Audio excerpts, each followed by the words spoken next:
في المهد صبيا قال: إني عبد الله آتاني الكتاب وجعلني نبيا وجعلني مباركا أينما كنت.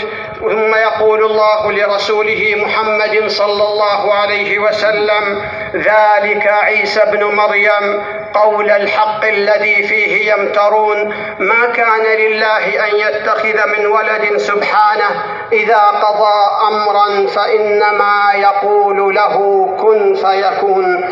ألا وصلوا عباد الله على رسول الهدى، وقد أمركم الله بذلك في كتابه فقال: إن الله وملائكته يصلون على النبي يا أيها الذين آمنوا صلوا عليه وسلموا تسليما.